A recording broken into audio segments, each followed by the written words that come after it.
Hey, how's it going? Still ill Kritigri over here. I've just finished the Dragon Quest VII Reimagined demo, and I want to talk about it. Well, I want to talk about it. We'll see if my voice lets me. So yes, for those of you who don't know, there is a demo out on all platforms for Dragon Quest VII Reimagined, and the game isn't out until next month, so we get to play the first...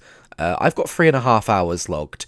We get to play that much of the game early, and our save files get transferred over. Essentially meaning you can start early, which is really nice. There were no other restrictions that I could really see beyond just the amount of content offered. And for anyone familiar with the game and curious about where the demo ends, it ends before you put together your second tablet. I'll put it that way.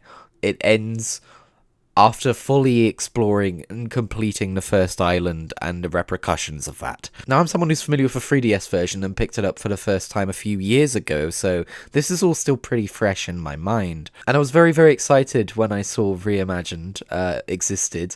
Very unexpected. And having now played it, what do I think? I'm delighted. I'm absolutely smitten. This is wonderful. I don't know what I did to deserve this, Square, but thank you. My one concern with the game was that I wasn't sure if I liked how it looked in all kind of overworld locations. Like, there were some areas where it looked really nice, but as far as just like running around the open world, I thought the characters looked very small. I wasn't sure how I felt about it. Nah, that's out the window. I've fallen in love completely with this art style. It's absolutely drop dead gorgeous. I think I'm at a point now where I prefer how this game looks to how Dragon Quest III HD 2D looks. And I love how that game looks as well, but something about the diorama approach to making this game look how it looks is so tactile. It's so physical looking. I feel like I could just reach into the screen and pick anything up, and it's so cool. The monsters stand out as particularly looking great. Like, the texture work on them is just amazing. I've never seen a slime look this good. I always thought in an ideal world every Dragon Quest game would look like Dragon Quest XI. I actually think this might look better. Maybe not for a brand new AAA Dragon Quest title, I don't know, but just in terms of like aesthetic and enjoyment and a feast for the eyes, yeah, this is really nice. It's also got some really nice animations. Kiefer's Flame Slash in particular is really fun. And you know, Dragon Quest is a franchise that has a lot of charm inside it, and anything you can do to kind of like help that charm come to the forefront, it doesn't really need you to, but if you do, it's gonna be even more charming, and that's just crazy amounts of charm are happening. As for the gameplay, I didn't focus too much on like what's going on with vocations, what can I suss out about it from this demo versus what I knew originally with the 3DS version, you know? I didn't honestly worry too much about that. I'm just going to explore that as I get to it in the game itself. But I did notice a difference between experience points and vocation points, and vocations had like their own little like 1 out of 10 leveling system thing. And I noticed as you went from 1 out of 10, 2 out of 10, you learned new abilities that are specific to that vocation, which seem to be separate to your level. And if that's the way they're doing it, what I think that means is, you know how in like Dragon Quest III, if you swap to a new vocation, you swap to level 1 and you have to do it all over again?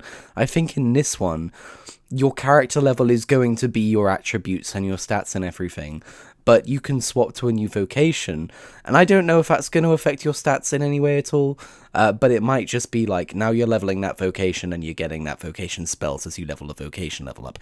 And I would be so on board with that, because I'm not a huge fan of grinding from a low level, even though it's like, oh, well, yeah, but you just don't do all your party together and they level up faster because... I know.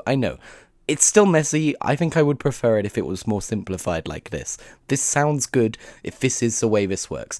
Also, don't necessarily remember how Dragon Quest VII on 3DS worked off the top of my head, but I think this is different. I think it was more like free, but yeah. Also, it looks like they're taking a leaf out of Expedition 33's book and putting stronger versions of monsters out there for you to go and encounter with specific drops you can get from them. I came across the only one in the demo is a Hammerhood, and it absolutely wiped the floor with me the first time I met it, but I did go and defeat it before finishing the demo, and had a pretty good time doing so. Fun little optional challenges, I like it. Now, the streamlining of the story. I don't have an A to B comparison to give you because I didn't play through the 3DS version yesterday, but I can definitely tell you that, yeah, the opening has been streamlined. It's not way faster than it is on 3DS. It's probably way faster than it is on PS1, but 3DS was way faster than it was on PS1. You're still going to be walking around and talking to people for a while, but that never bothered me when I played it on 3DS, and it doesn't bother me here. One thing I did notice is that there is a fight before you ever leave the island, and it's as part of the trials to get into the shrine.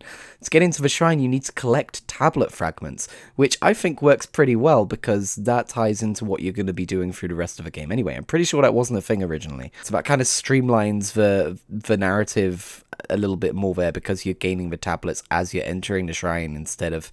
I think you previously entered the shrine and then had to do a bunch of different stuff to get your first tablets, maybe? But yeah, the shrine is pretty tidy inside now, so there is that. As for the actual talking to people, I love the voice acting. I'm playing in English, and it's so good. It's so whimsical and wonderful and lovely. It's so British as well. The story of Dragon Quest VII very much feels like the adventure of a childhood, right?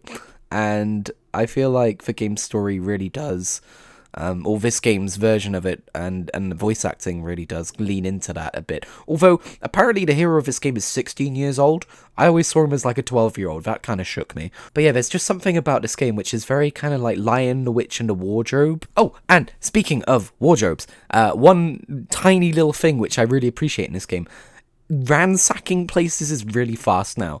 You can just run through, hit every wardrobe, hit every chest of drawers, smash every barrel in the place, and it does not take like 5 seconds per animation like it does in most Dragon Quest games, and I don't know, that's just a really nice touch. Sorry, I almost summoned Darude there. Oh, and the music! What a good transition. The music is so good, dude! I'm starting to realize that I think Dragon Quest VII might have some of my favorite music in the series, and this orchestration is delightful. All this to say, this Dragon Quest VII apologist is very happy right now, and I can't wait for the full release. It's so good.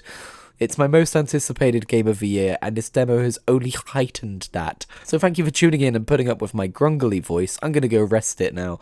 I'll catch you in whatever I make next, and I'll remember to put the intro card up this time. How about that?